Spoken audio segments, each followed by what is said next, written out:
Battery চালিত autorickshaw বন্ধের প্রতিবাদে মিরপুর ১০ নম্বরে বিক্ষোভ করছেন রিকশা চালকরা। সেখানে আছেন সহকর্মী রহিম রুমন, আমরা যুক্ত হচ্ছি তার সাথে।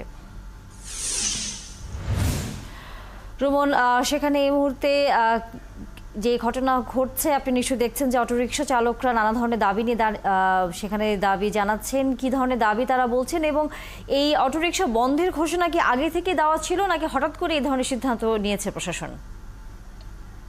নগদে ৫০০ টাকা বা তার বেশি পেমেন্টে পেতে পারেন ঢাকায় জমিসহ ২০ কোটি টাকার পুরস্কার।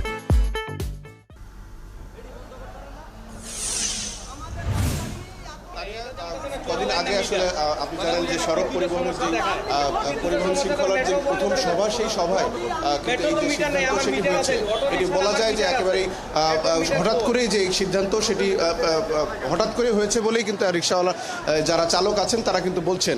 সকাল ৮টার পর থেকে এই যে মিরপুর ১০ নম্বর যে গোল চত্বর, এই এলাকার কিন্তু তারা অবস্থান নিয়েছেন।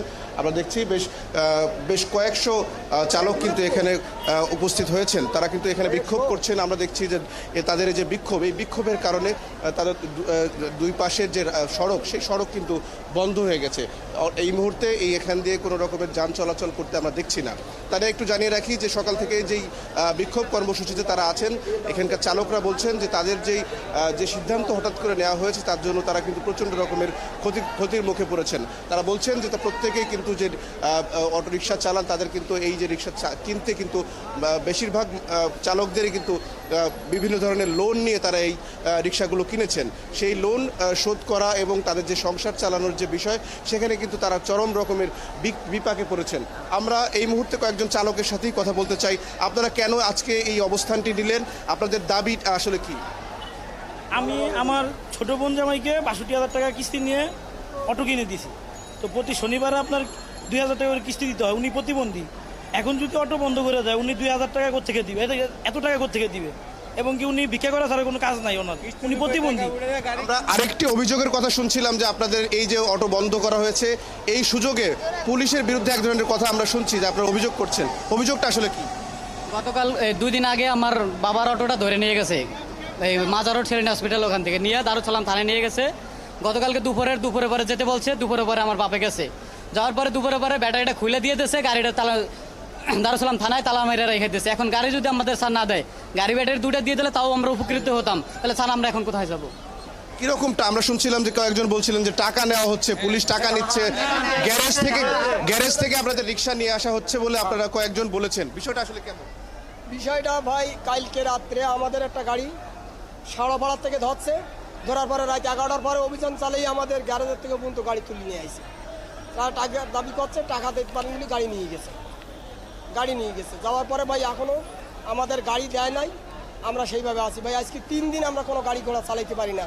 আমি 2 লাখ টাকা ঋণ নিয়ে, আমি আশা সমিতির থেকে 2 লাখ টাকা ঋণ নিয়ে আমি আইসি বাড়ির থেকে ভাই। আমি এখানে আজকে গাড়ি চালাইতে পারি না। না চালাবার পরে আজ 3 দিন ভাই কিছু খাই না। আমি দেখেন এই মাথায় আমার ব্যাটারি চালিত অটোর ধারও দেয় না ভাই। বাড়িতে কিস্তির জন্য পালাই আছি, কিস্তিও দিতে পারি নাই। বাড়ির থেকে বউ টাকা চাচ্ছে, টাকা দিতে পারি না। যে এই রিক্সা চলছে না, কি করে দেবো ভাই? এই না খাইয়ে এই রিক্সা আছি ভাই। এখন উপায় কি আমাদের একটা নির্দিষ্ট আপনাদের যে এই যে আন্দোলন, এই আন্দোলন আসলে কখন শেষ হবে? এই কারণে কিন্তু প্রচুর যানজট হচ্ছে। এই ব্যাপারে আপনারা কিছু ভাবছেন? জি ভাই, আমরা তো সব ভাবছি যে গাড়ি সব জামপুরি আছে। আমাদের যত তাড়াতাড়ি আমাদের দাবি মানবে, আমরা মেন রোডে উঠবো না। আমাদের একটা নির্দিষ্ট জায়গা করে দেবে যে এই জায়গার মধ্যে আপনারা গাড়ি চালাবেন। আমরা ওই তানিয়া শুনছিলেন যে তাদের যেই সুনির্দিষ্ট দাবি, তারা বলছেন যে সরকার যদি কোনো রকমের সুনির্দিষ্ট কোনো নিয়ম করে দেয়, সেই নিয়ম তারা মানতে রাজি।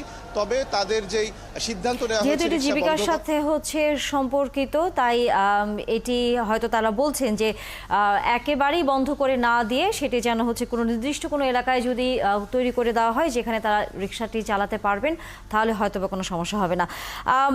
এইটি কিছুক্ষণ আগে আপনার মাধ্যমে আমরা শুনছিলাম একজন রিক্সা চালক বলছিলেন যে পুলিশ এক ধরনের হয়রানি করছে। পুলিশের কারোর সাথে কথা বলবার বা সেখানে আছেন কিনা কেউ, যে কেন হয়রানির কথা যে অভিযোগটি উঠেছে পুলিশের বিরুদ্ধে, সেটির সত্যতা কতটুকু, এবং একই সাথে এই যে এই ধরনের বিশৃঙ্খল অবস্থা যাতে রাস্তায় না থাকে, কারণ মিরপুর ১০ নম্বর একটি অন্যতম ব্যস্ততম সেটি সড়ক আমরা জানি, সেটি শৃঙ্খলা ফিরিয়ে আনবার ক্ষেত্রে প্রশাসনের সেখানকার আসলে অবস্থান বা তাদের ভূমিকা কি অবস্থায় আছে আপনি দেখছেন কি সেখানে?